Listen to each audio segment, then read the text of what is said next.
이제 SNS에 공유를 해서 이재명이 빨리 영장 보내야 되겠고, 문재인이도 통계 조작의 주범 아니겠습니까? 사실상 이거 문재인이도 이거 정치판에 나와가지고요, 뭐 잊혀지고 싶다 이렇게 했는데, 뭐 잊혀지는 게 아니라 지금 내년 총선을 위해서 말이죠, 지금 열심히 뛰는 것 같아요. 내년 총선에서 말하자면 지금 현재 분위기를 보면 옥중 공정도 불사할 그런 상황이 지금 되어가고 있다고 저는 보거든요.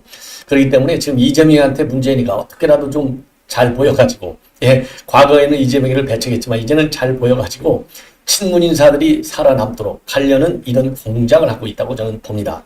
그렇기 때문에 이 문재인의 이런 공작도 결국은 통계 조작과 관련해서 수사를 빨리빨리 이끌어가지고 사법적 심판을 받는 절차에 돌입해야만이 그래도 이 개딸들이야 뭐 그리고 대깨문들이야 바뀌지 않겠지만은 최소한도 중도층 내지는 무당층에 속하는 국민들만큼은 적어도 지지를 하지 않도록 유도할 것 아니냐. 그 표가 우리 국민의힘 후보에게는 뭐 갈지 안 갈지 모르겠지만은요, 안 간다 하더라도 민주당 후보를 찍는 것만큼은 우리가 막아야 되겠다. 그래서 내년 총선이요, 굉장히 중요한 것이 정권을 찾아왔는데, 정권을 찾아오면 이건 행정부만 찾아오는 거잖아요.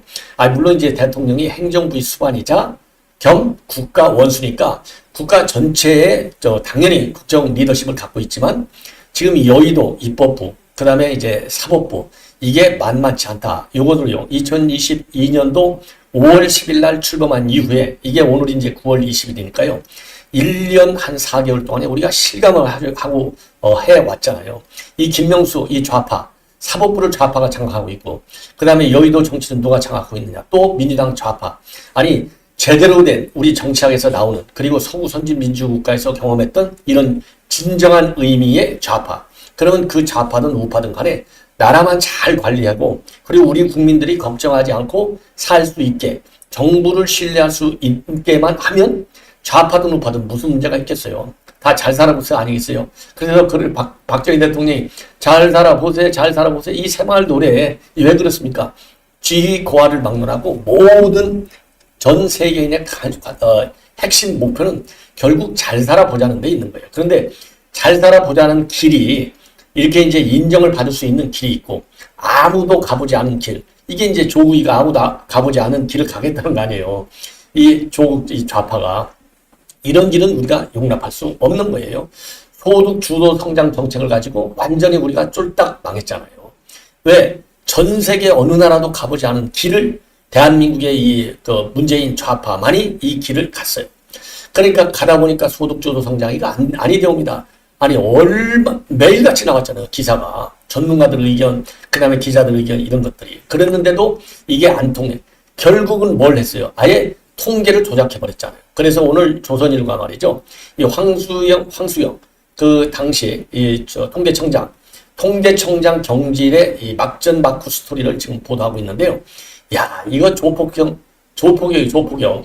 이 황청장을 놓아두고요. 밑에 실무 간부님들하고 청와대하고 국토부가 압박을 넣어가지고 고쳐요. 통계를 조작해. 이거 참, 황청장도 참 좀 안타까운 게, 우리는 이제 공직생활만 한 34년이기 때문에 보고자 눈만 봐도 우리는 대충 알아요. 이거 사기친다 아니다. 이거 뭐 책임을 면하려고 하는 거다. 아니면 진짜로 이건 큰 왕사탕을 몰고 왔거나 딱 아는데, 이야, 이 황청장도요. 국토부 압박을 받아가지고 부동산원에서 밑에서 다 조작하고 있는데 그걸 모르는 거예요. 이야, 정말 인간적으로 얘기하면 참 안타깝고, 예, 안타깝고, 조금 다르게 이겼다면 좀 무능한 것 같아요. 인간적으로. 그러니까 전문성과 독립성은 굉장히 강조했는데, 그러면 지휘 통솔 능력이 없어요. 지휘 통솔 능력이 리더십이 없는 지도자다. 저는 그렇게 봅니다. 예. 뭐 미안하지만 저는 황청장을 뭐 비하하거나 이럴 의향이 전혀 없어요. 제가 그 사람을 뭐 비하해가지고 뭐 나올 게 막말로 뭐가 있어요. 저는 생면부지의 사람인데, 지금 오늘 이 기사들을 보면은요. 그래서 이번에, 그러니까 오히려 참 인간만사 세웅치마라고 그러잖아요. 그 당시 말을 잘 들었으면 이제 영창 갈지도 모르는 거죠. 이번에 이제 수사 의뢰 대상에 들어가야 되는데, 다 몰라가지고 수사 대상에서는 빠졌어요. 예. 자, 그래서 이건 차후에 바로 이어서 자세히 말씀을 드리겠고, 여하간 요 얘기만 하더라도 제가 한 30분 얘기할 수 있는데, 저는 뭐, 하여튼 여러분들도 바쁘시고, 예. 저도 조금 바쁩니다. 예, 그래서 핵심만 말씀을 드리도록 하겠고요. 그 다음에 이제 우선 순서대로 말씀을 드리면 윤석열 대통령 내외가 김건희 여사하고 지금 뉴욕에서 정상회담 일정을 소화하고 있는데요. 아주 알찬 일정을 소화하고 있고 그야말로 7시간 동안에요. 이 9개국의 정상을 만났다. 이거가 기네스북에 올라갈 수 있다는 겁니다. 여러분들 기네스북 속에서 저는 뭐 단시간 안에 최대의 이 정상을 만난 거. 그러니까 지금요, 한 40여 개국 정상을 만날 예정으로 있고, 지금 상당 부분이 도착하자마자 9개 국가를 만났대요. 이거는 정말, 제가 유엔 대표부에서 한 10년 근무했다고 그랬잖아요. 한국 유엔 대표부. 이거요, 제 기억에 전무후무예요, 실제로. 그래서 뭐 기네스북까지는 모르지만, 최소한도 대한민국 대통령으로서는 기록이 확실하다. 그 정도로 윤석열 대통령은 뭘 저는 이제 평가하느냐. 첫째는요, 전문성이 없으면요, 공부가 안 돼 있으면, 이렇게 뭐 40개 국가 정상 만나라고 뭐, 무슨 말을 할 줄 모르니까, 이 문재인한테 40개 국 정상 만나라고 해보시오. 써준 A4 용지도 제대로 못 읽는데, 이거 만나겠습니까? 4개 나라 만나겠어, 4개. 예. 이런 사람이 어떻게 사법시에 안 끼는지 몰라요. 예. 자, 그런데 이 40개국 정상을 만난다. 그러면 머리 회전이 굉장히 빠르다. 외교적인 감각이 있다. 이렇게 볼 수 있는 대목이고, 그런 점에서 우리 윤석열 대통령이 검사 출신이지만 외교안보에 관한 식견이 본래 이거는 제가 보기에요. 그러니까 자기 검사일 하는 거 빼놓고 남는 시간에는 아버지가 이제 경제학자니까 경제 공부했겠지만은 남는 시간에는 한쪽에서는 경제 공부도 했지만 외교안보 공부도 많이 했다. 이 외교안보하고 경제는요. 이게 막 대학책에서 며칠 전 일주일간 공부한다고 기사 내용 하나 딱 보고 행간에 읽을 수 있을 정도 수준이 되냐? 아니 됩니다. 그래서 40개국 저는 기네스북 올라가는 것도 중요하지만 그 정도로 외교안보에 분해서 윤석열 대통령이 상당한 전문가적 지식과 그리고 식견 그리고 비평 능력을 가지고 있다. 이렇게 봐요. 그래서 그런 점을 저는 높이 평가하고 싶고 그 내용을 김은혜 홍보수석이 아주 자세하게 브리핑을 했습니다. 자, 그래서 그리고 이제 김건희 여사는요, 뭐 뉴욕에서는요, 매년 추석 전에 아주 한가위 대축제를 벌여요. 왜냐면 뉴욕에 있는 우리 교포사회가 엄청 크거든요.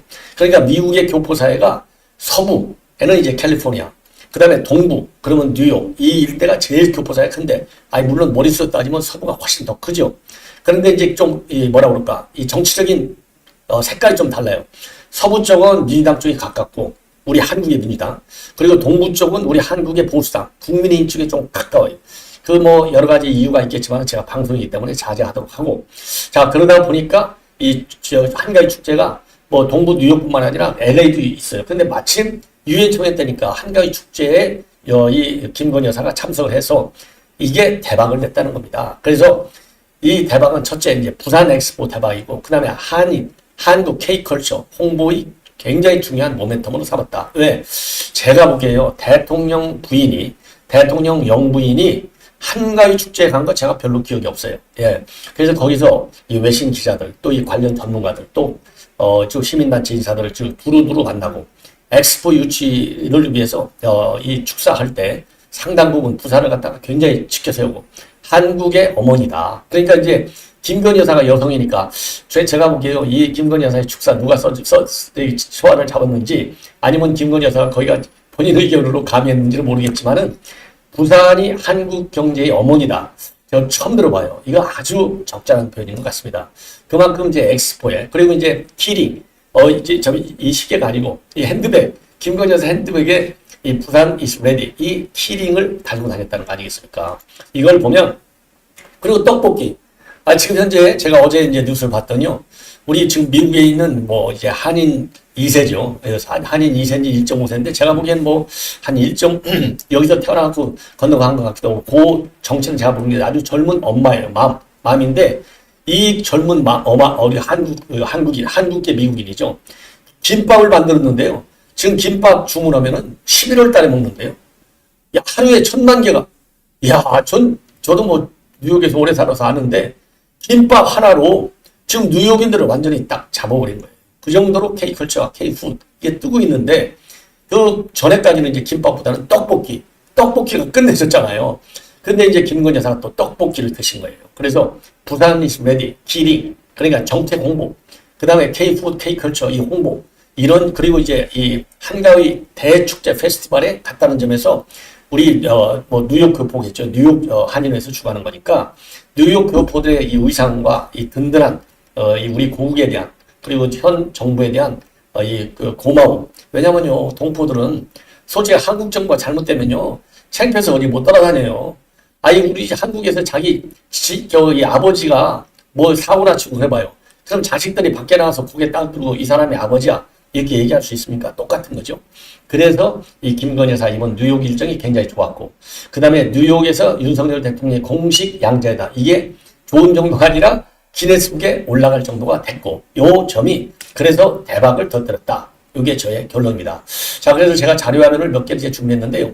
이 정도로 도착하자마자 9개 국가 정상들하고 정상회담을 할 정도로 이렇게 아주 어마어마하게 뛰었고 이번 정상회담에서 제가 이제 보도를 보니까 옛날하고 좀 다른 점이 뭐냐? 이번 정상회담은 장소가 중요해요. 정상회담을 할 적에는 하나서부터 열까지 따질 게 이렇게 조목조목 체크할 게 어마어마하게 많거든요. 그러면 이제 이 외교적인 용어는 이제 베뉴라고 하는데 이 장소가 굉장히 중요합니다. 그래서 통상적으로 유엔 총회 때는 이 정상들이 움직일 수가 없어요.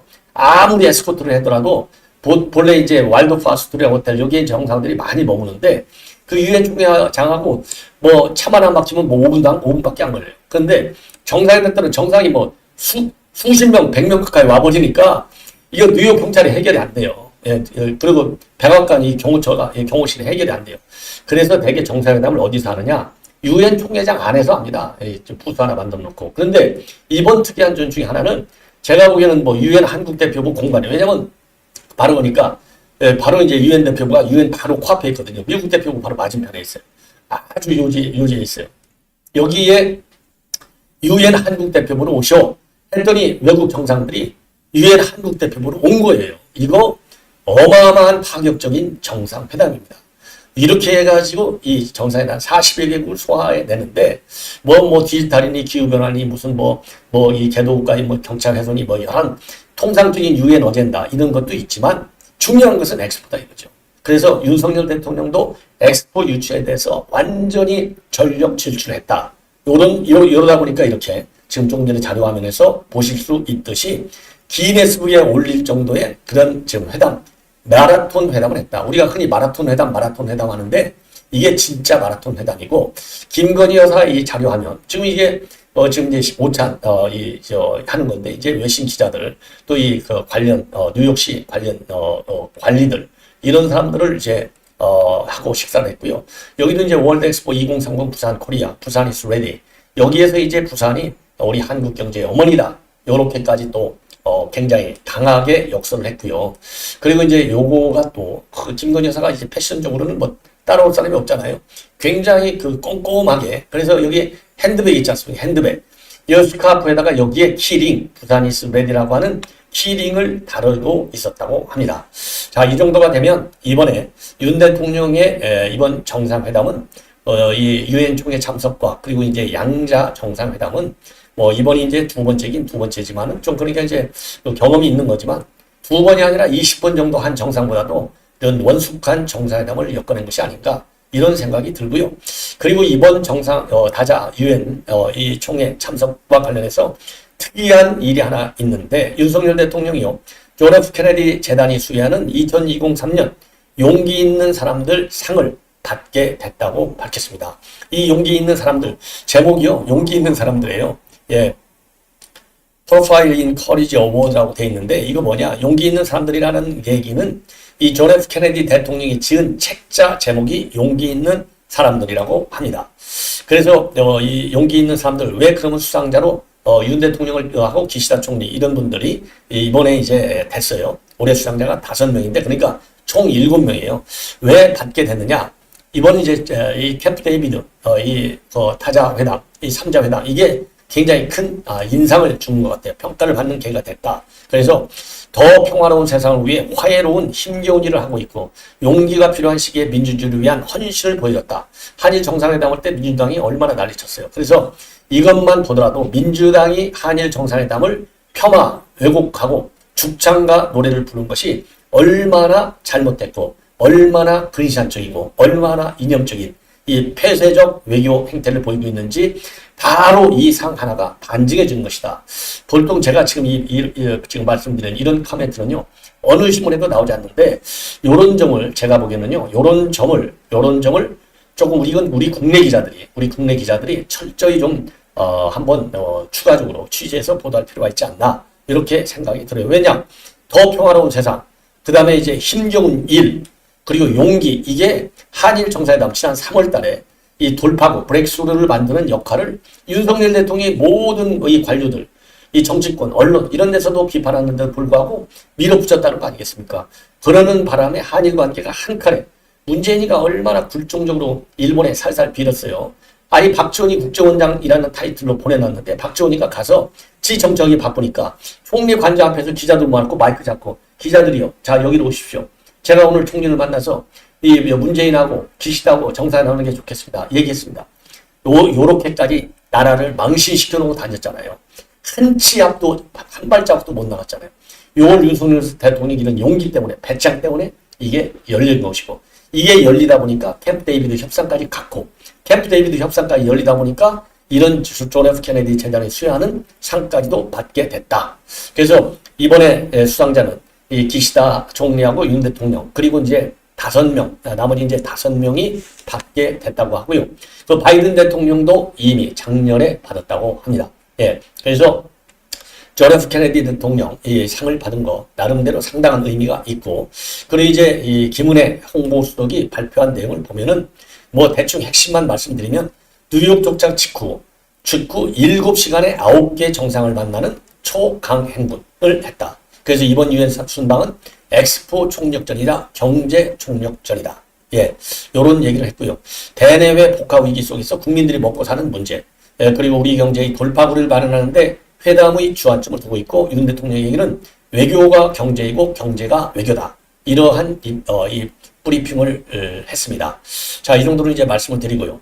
그리고 이제 이 김건희 여사 관련 말씀을 좀 드리겠는데, 바로 한가위 인 뉴욕 이 행사를 찾아서 엑스포 유치를 홍보했습니다. 그래서 한인 문화 스타트업 또 지원도 하고, 추석 축하도 하고, 그리고 이 세계 동남아 유치 이런 그 노력을 이제 현장에서 이제 보여줬는데, 한마디로 이제 그 6.25 전쟁의 폐허를 딛고 일어났는데 부산이 굉장히 중요한 역할을 했다.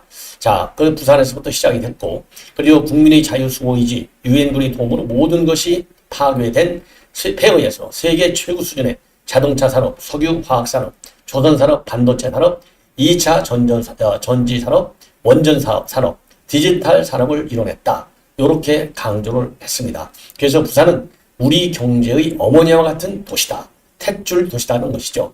자, 그래서 요거를 굉장히 강조를 했고요. 그리고 김 여사의 손가방에는 하트 모양, 부산이 적힌 스카프가 둘려있고, 부산 is ready라고 하는 키링이 달려 있었다고 합니다. 자, 그리고요, 외신 기자들과 함께 수제가구, 전통차, 그 다음에 공예품 이런 한인 문화 스타트업 팝업하고요. 송편과 수정과 그리고 추석 음식을 선보인 한가위 팝업을 관람했고요.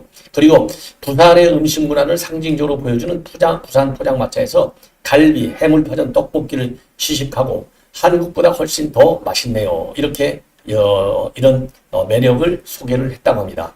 다시 한번 보여드리겠습니다. 예.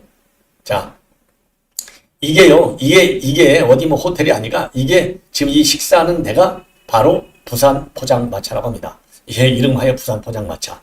그 대대적으로 이제 성공적으로 참 끝났다. 예, 이렇게 이제 결론을 내릴 수 있을 것 같습니다. 자, 이 정도로 해서 지금 이제 뉴욕 관련 동정은 말씀을 드리겠고, 다 드렸고요. 그 다음에는 이제 서울 소식인데, 제가 말씀을 드린 대로 이제 황수경, 지금 이제 이 통계청장, 예, 황수경, 그러니까 문재인 정부의 1대 청장이에요. 예, 1호. 그러니까 문재인 정부가 들어서자마자 맨 먼저 청장을 하신 분이 이 황수경 청장인데, 불명예스럽게 퇴진을 한 거와 마찬가지죠. 왜냐하면 문재인이가 통계를 고치라 하는데, 아니 고치라는 게 아니죠. 조작하라는 거죠. 조작하라는 건데 안 따르니까 잘라냈어요. 그리고서 이제 말을 잘 듣는 강신욱이를 갖다가 이 통계청장에 앉혀갖고 강신욱이가 망한 거죠. 아주 고문고문 앞장서서 이 통계를 다 고쳐버렸어요. 그러니까 이 강신욱 청장이 앉을 때만 하더라도 벌써 장관들의 입맛에 맞게 통계를 잘 마사지하겠습니다. 요거를 요런 인사말까지 한 사람이 강신욱이에요. 그러니까 다 예정된 거죠. 그러니까 말 잘 들어라. 통계 조작 잘하라. 이렇게 해서 갖다 놓은 게 강신욱 2대 청장입니다. 그래서 장관님들의 정책에 좋은 통계를 만드는 것으로 보답하겠다. 이 얘기는 통계 조작에 제가 앞장섰다니까 저는 황수경하고 반대입니다. 요 얘기를 선언한 거나 마찬가지예요. 통계 조작 선서를 한 거고 하고 이제 통계청장에 앉은 거나 마찬가지인데 요 내용을요. 지금 조선일보에서 단독으로 보도하고 있는 내용인데요.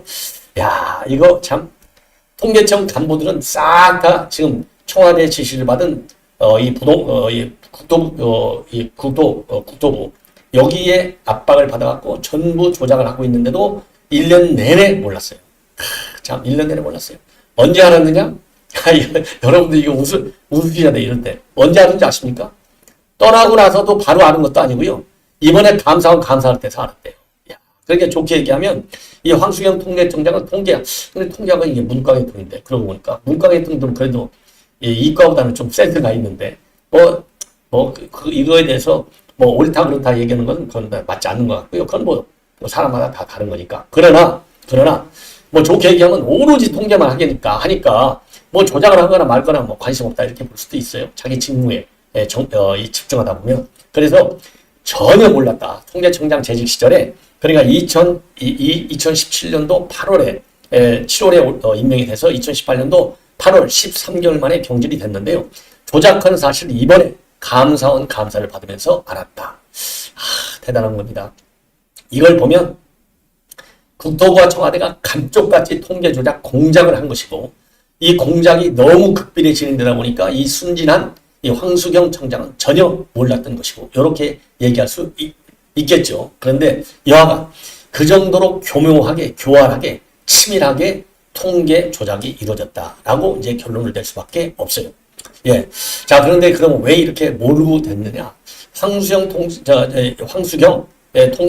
청계청장한테도 좀 바꿔라. 맑게 알아듣게 다 얘기했는데 나는 못하겠습니다. 이렇게 거부를 했다고 합니다. 그러니까 이제 못 고치는 거예요. 왜냐? 이 통계법 위반인 거 다 아시잖아요. 통계법 위반. 예. 그래서 황수경 청장은 그래가지고요. 이 지시를 또 직원들한테도 청와대 통계법을 위반해서는 자료를 두지 말라. 이런 지시를 반복적으로 했다고 합니다. 그러니까 통계청 직원들도요. 청와대 경제수석실 이런 데서 또 이 국토부에서 요구를 할 때마다 이거는 통계법에 저촉이 돼서 불가하다. 이렇게 말도 하고 문서도 보내고. 그래서요. 지금 이제 JTBC 단독 보도에 의하면은 요런 지시를 하고 못하겠다라고 한 거, 이거 실무진들의 대화로 요게 고스란히 이미 저도 한번 보도를 해드린 바 있어요. 고스란히 실무진들이 다 기록을 해놓고 있다는 거 아니에요. 이게 결정적이라는 거 아닙니까? 이번에. 예, 이게 전부. 그러니까 청와대가 주지 말라. 이렇게까지 지시한 건 청와대 다 당연히 보고 들어가잖아요. 그러니까 청와대가 압박 수위를 더 높여요. 그래서 청와대 수석이, 이거 경제수석이겠죠. 또 아니면 일자리 수석. 왜냐하면 소득 분배 문제, 고용 문제, 그렇죠? 부동산 문제. 이런 문제에 관해서 지금 통계를 조작하는 거니까 고용 문제와 관련해서 얘기를 했다. 그러면 일자리 수석이 것이고, 그리고 소득이라든가 집값 문제다. 그러면 경제수석 소관이 되겠죠.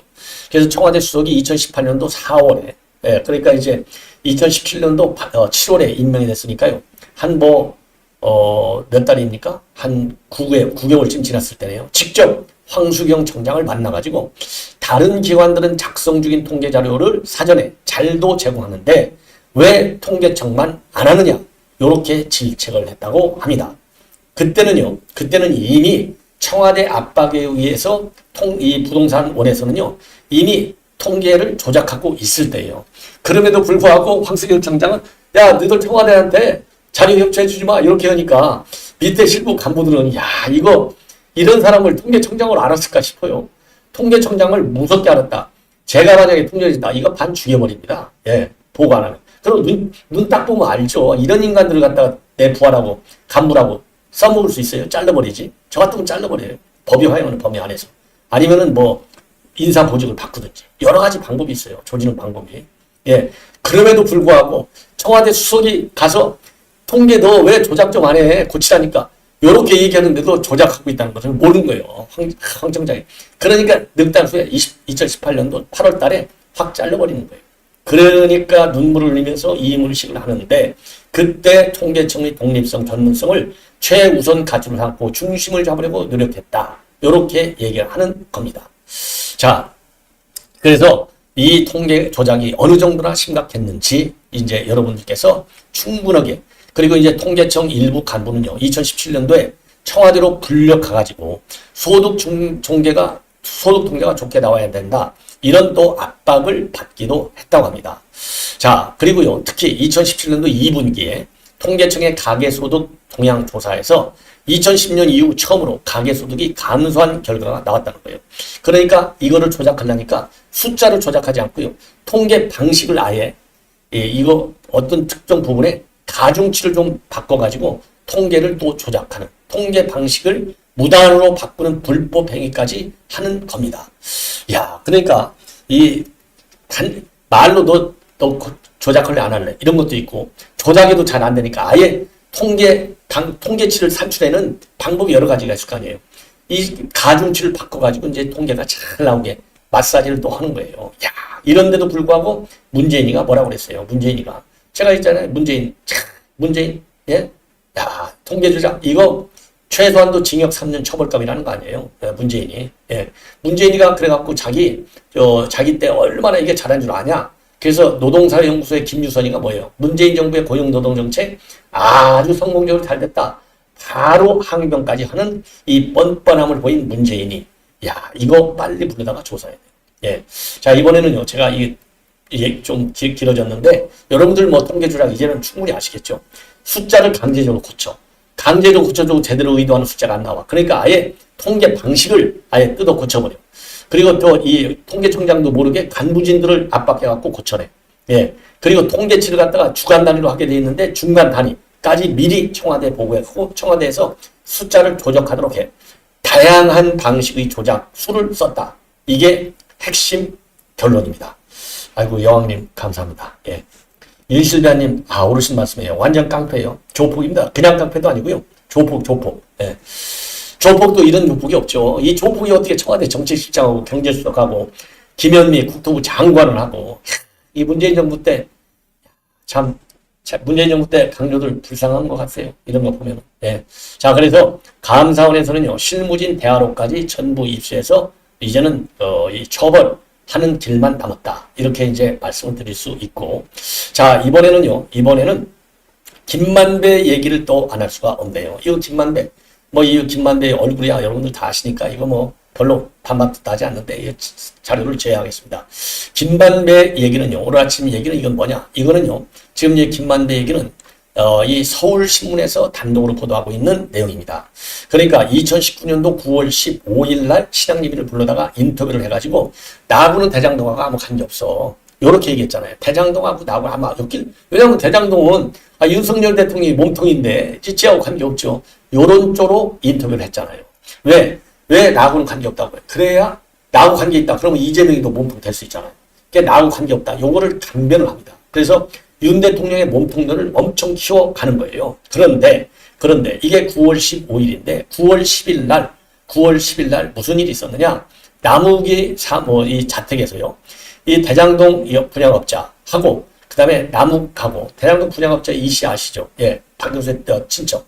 분양업자 A씨하고 이 회장이라는 사람하고 남욱하고 얘기를 합니다. 그래서 이 녹취록이 있어요. 남욱이가 이게 녹취록을 가지고 있어요. 요거를 남욱이가 자기도 죄를 남욱이가 검사인데 어떻게 해야 자기 죄 떨어진다는 거 다 알 거 아니에요. 검찰에 점잖게 넘겨줬어요. 여기에 보면은 내가 대장동 때문에 내가 구속될 것 같아.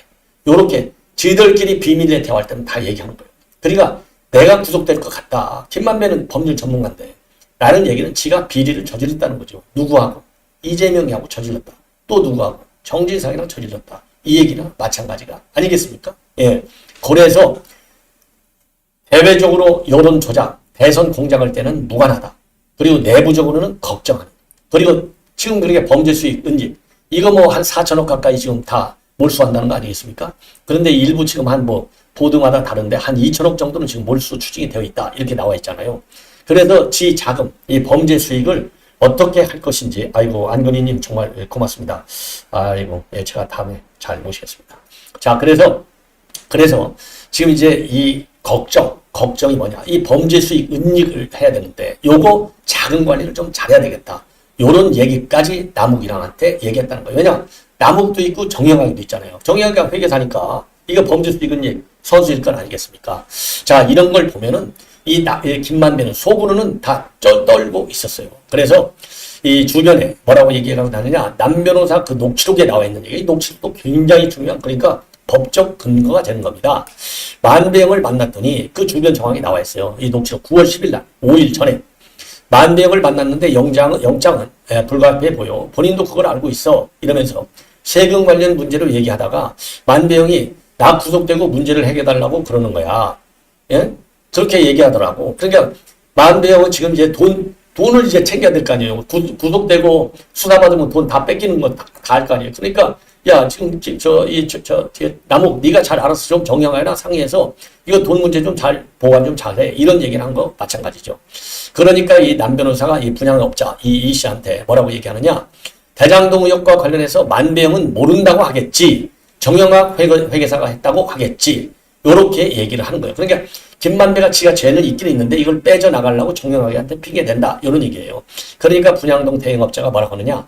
가장 큰 이익을 본 게 만배형으로 돼 있으면 자유스러울 수 없지. 이미 지금 이제 판이 돌아가니까 이거 만배형으로 돼 있는 거 다 알잖아요. 그러니까 이거 빠져나갈 수 없어. 이렇게 해서 김만배가 구속되는 것을 정영학이도 우려하고 그 우려가 이 남욱이랑 다 공유를 하게 되는 겁니다. 그러면서 이 이 남욱 변호사가요, 이 분양 대행업자 이 회장한테 만배형이 소화 안 되는 돈을 내게 던졌거든. 나중에 싸울지언정 일단 살려야지. 그러니까 자기가 범죄 수익금을 은닉하는데 남욱이가 김만배를 좀 도와주겠다. 이때만 해도 이게 다 뒤집어지지 않았으니까. 지금은 다 뒤집어졌으니까 남욱, 그 다음에 유동규 다 털잖아요. 예, 다 공개 이실직고 하잖아요. 일단은 살려야지. 사실 나는 문제될 게 없거든. 어디로 흘러갔다는 게 문제지. 그러니까 남욱 입장에서는 나는 뭐 돈 먹은 게 없으니까 남욱은 계속 돈 대줬잖아요. 돈 갖고 나오면 김용이랑 정진아 돈 갖고 나면 유동규한테 돈 대부분 많이 준 게 남욱이잖아요. 남욱이가 그래가 김만배한테 돈 달라고 하는데 김만배가 돈을 안 주니까 남욱이도 기분 나빠하고 싸우고 그랬지 않습니까? 예. 이런 내용이 다 담겨져 있고, 그러니까 이제 수사가 이제 본격적으로 적용이 되니까 2019년 이게 9월 10일 아주 초기잖아요. 나중에 두니까 그러니까 이제 김만배는 이게 빠끔이잖아요. 법에. 그러니까 벌써 구속될 가능성을 염두에 두고 돈을 어디로 빼들려 들 것인지, 이 자금에 대한 소명은 어떻게 할 것인지, 이 자금 소명도 그러니까 남욱한테 넘긴 거예요. 네가 좀 갖고 네가 관리해. 그래갖고 자기는 이제 이 김만배는 거짓말을 워낙 잘하니까 거짓말로 자금 문제에 대해서는 벗어나려는 꼼수를 뒀다. 예.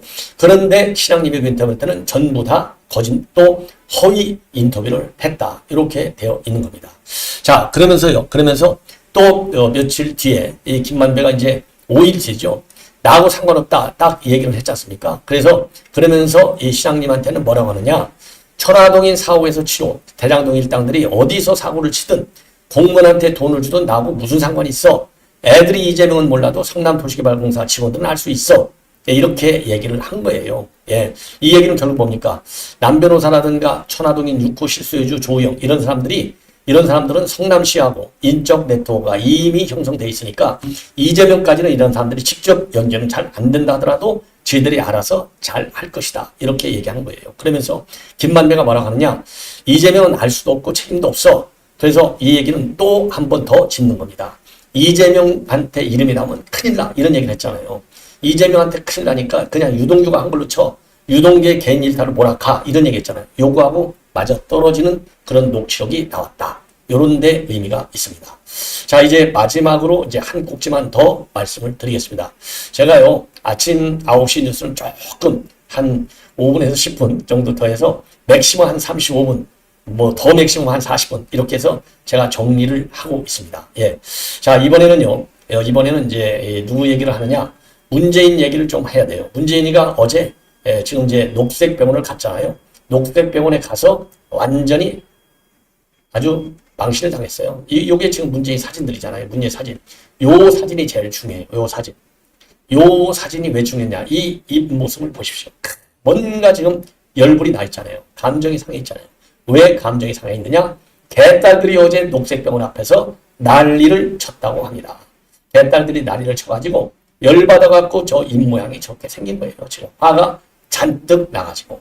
그래서 느닷없이 이재명이가 이제 그 개딸들한테 자제를 요구하는, 촉구하는 그러한 입장문까지 민주당의 공지 내용으로 나올 정도가 된 겁니다. 개딸들이 어제 뭐라고 했느냐? 출당하라. 문재인 출당시켜라. 요렇게 외쳤어요. 손팻말을 흔들었어요. 이 딸들. 앞에 개자를 제가 빼겠습니다. 이 이놈의 딸들이, 예, 죄송합니다. 저도 딸 둘이에요. 그렇기 때문에 여성 평화 절대 아닙니다. 여성 없이 우리가 어떻게 인간으로 태어나겠어요. 그러니까 여기서 딸들이 하다고 해서 혹시라도 제 방송 보시는 분들이 오해하신 분들은 물론 없지만, 왜냐하면 분탕제로 들어온 이 좌파들이 있어요. 예, XX들이. 그래서 여기에서 이제 출당하라 막 소리 지르고 펜만 들고 난리가 난 거예요. 그러니까 저 입모양이 저렇게 된 겁니다. 자, 그러니까 이제 놀래갖고 이재명이가 바로 어제 공지문을 냅니다. 느닷없이 공지문을 내는 거예요. 그래서 문재인은 당의 큰 어른이다. 민주당이 하나로 단결해 적과 싸야 할 지금 나침반 같은 역할을 해주시는데 민주당 지지하면서 어찌 비난을 하는가. 이렇게 지금 성명을 냅니다. 자, 예, 그러면서 강한 우려를 표명하고 당의 분열은 상대가 가장 바라는 바이다. 우리 안의 차이가 아무리 크다 한들 상대보다 크지 않다. 지금은 단결에 외부의 무도한 세력과 맞서야 할 때다. 이렇게 이렇게 당부하는 입장문을 즉각적으로 내놓는데 여기서 분열 얘기하고 그다음에 이재명이가 반응을 보인 이 속도전 요 두 개가 이 커멘트의 핵심이 돼야 됩니다. 왜 그렇습니까? 바로 내일 표결이 되거든요. 그럼 친문들이 가결 딱 찍으면 이재명 운명이 끝나요. 그래서 이런 메시지를 놓은 것은 친문 메시지예요. 백개문에게 보내는 메시지. 아이고 제가 우리 딸들 욕을 했으니까 그래도 부결표를 찍어주십시오. 이 호소하는 그만큼 지금 절박해. 그래서 즉각적으로 이런 반박문을 냈다. 이재명이가 그래도 약긴 조금 약어요. 예. 지 목숨만을 위해서는 좀 약어요. 예. 이걸로 제 방송을 마치겠습니다.